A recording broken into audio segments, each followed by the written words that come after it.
Good morning, sir. We are from Group 1. Today we are going to present about the flood control technology. So in this video, we are going to discuss about the introduction, 5 types of flood control technology, and conclusion. AK180139. So for the introduction, flood is one of the increasingly dominant disasters in Malaysia, refer to body of waters which overflow from the bank of river, lakes, or drainage system due to heavy rainfall, melting ice, tides, and obstruction on channels. So only a few flood disasters occur frequently in Malaysia. Can have a variety of impact on human, whether in physical form nor mentally, either directly or indirectly. Knowledge about the flood among the population is important and need to be emphasized to reduce the flood's impact. Well, for the next part, factors of flooding. So natural factors include rain, high tide, the size of drainage basin. So occurs when the river water flow is relatively greater than normal conditions due to the rain that fall on the upstream part or an area continuously, until unable to be accommodated by the existing river flow, then causing water to overflow and flooding this surrounding area.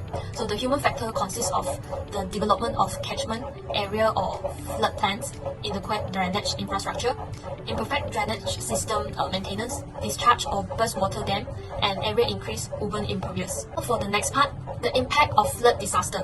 So they have 4 impacts, which is great economic loss, the direct losses, for example, property damage and injury, the indirect impact, for example, interruption to public service and economic activities, and then the last one is loss of value added in the commerce and business.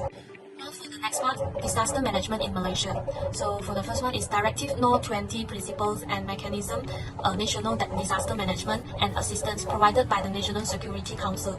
So the next one is Flood Forecasting and Warning System. And the last one is Flood Relief Machinery. This is during and post-disaster. That's all for me. Thank you.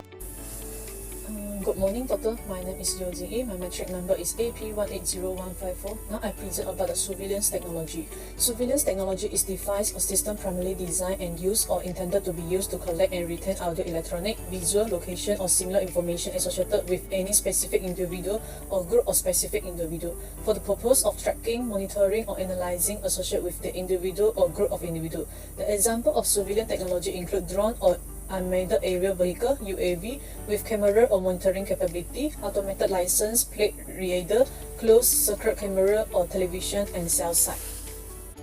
Next is advantage of unmanned aerial vehicle (UAV) during the flood. There are 7 advantages. The first one is cost-saving technology. As road applicability become more extensive, their price also drive toward being more pocket-friendly. The second one is quality of aerial imaging. UAV can take excellent aerial photograph, aerial video, and collect large amount of accurate data with their high-resolution camera furnished with high-quality sensors. Third is precision. UAV appropriate GPS in their software, which is why they can be programmed and guide precisely to specific location. The next is easy control or deployable. Drone control technology is constantly improving, allowing operators with little technical knowledge to deploy and operate drone quickly. Next is reach hazardous area. UAV make obtaining efficient data from hard to reach location a cakewalk for industry professional. UAV allow for a more cost-effective approach to inspecting this site. The sixth is in-depth and detailed data in place. Many drone models are being released into the market that have a particular avoidance capability. They can operate quite close to structure, which encourage them to collect precise data. And the last one is flexibility for quick inspection. Drone come with varied specifications. Several can provide high or low altitude inspection. The second one is Geographic Information System, which is GIS. It consists of computer software, hardware, and data. The GIS is to enter, edit, analyze, and display data about a particular location on the surface of the globe. And it can assist flood plan manager discover areas in their community that are vulnerable to floods. And geographic data may be retrieved and graphically displayed for study by using GIS. The GIS can use as mapping, flood inundation, and river morphological study to control the flood. The mapping flood inundation is to determine the amount of flood flooding in terms of space and to locate the worst affected flood zone.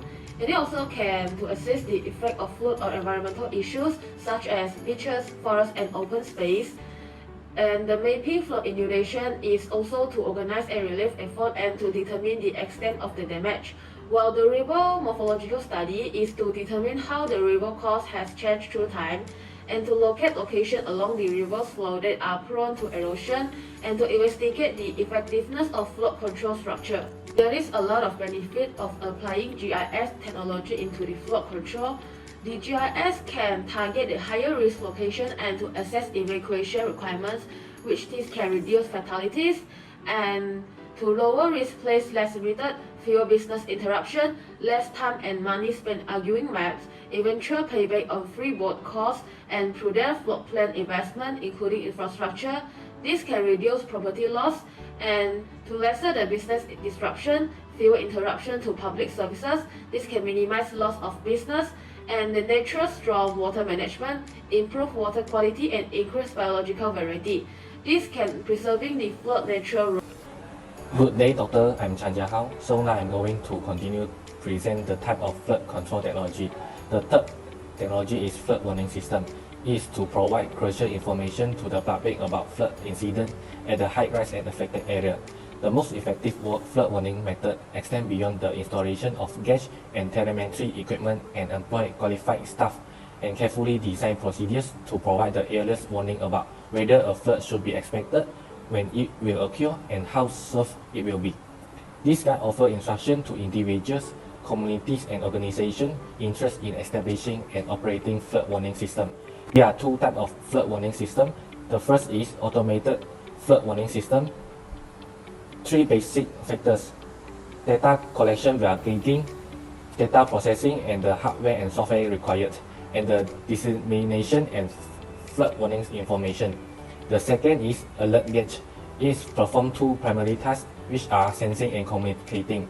It uses sensors to detect changes to a certain parameter, most commonly precipitation volume and water level. The gauge will be designed to detect a particular event. Selamat Satu Doctor, my name is Sec1 and matrix number AP180355. And for now, I'm going to present for the light detections and ranking map, which is LIDAR. LIDAR is a remote sensing method that uses light in the form of a pulse laser to measure ranges, which is the variable distance to the Earth. LIDAR uses a pulse laser to calculate an object's variable distances from the Earth's surface.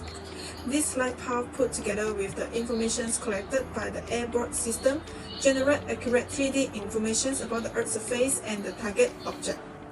While for the advantage of the LIDAR, the first one is the data can be collected quickly and with a high accuracy. Second one is the surface data has a higher sample density and it is capable of collecting elevations data in a dense forest. LIDAR can be used day and night and doesn't have any other geometry distortions.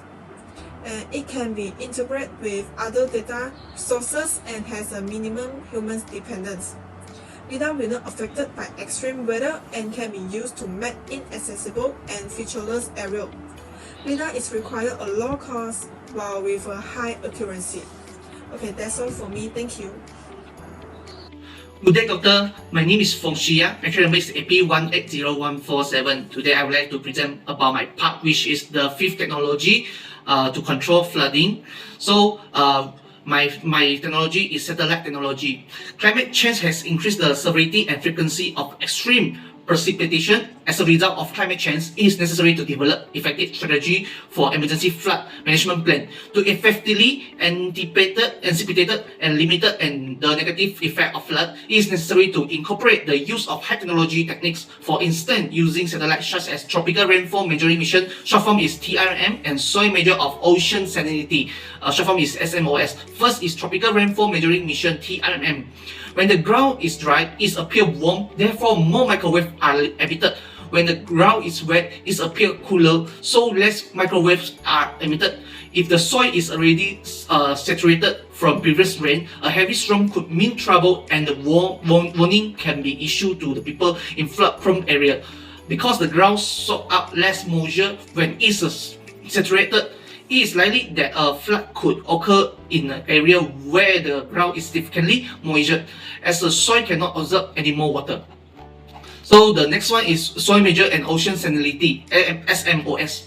The SMOS mission is direct response to the current lack of global observation of the soil moisture and ocean salinity, which are needed to further our knowledge of the water cycle and to contribute to better weather, extreme event, and seasonal climate forecasting. Variability in soil measure and ocean salinity is due to the continuous exchange of water between ocean, atmosphere, and land. So that's all for my presentation. Thank you very much. Good day, Doctor. I'm Choi Kang, and I will continue the conclusion part. As a conclusion, flood management in Malaysia consists of 4 phases: prevention, preparedness, response, and recovery. Disaster prevention and the preparedness are without a doubt the best way ahead, since if those two phases are managed properly, the burden of the subsequent stage is decreased. This is consistent with the finding of the research, which discovered that the majority of available research focus on the first 2 stages. As a result, the community should be trained to increase their flood management knowledge, particularly on how and what to prepare for a flood as well as how to reach to a flood. That's all from us. Thank you.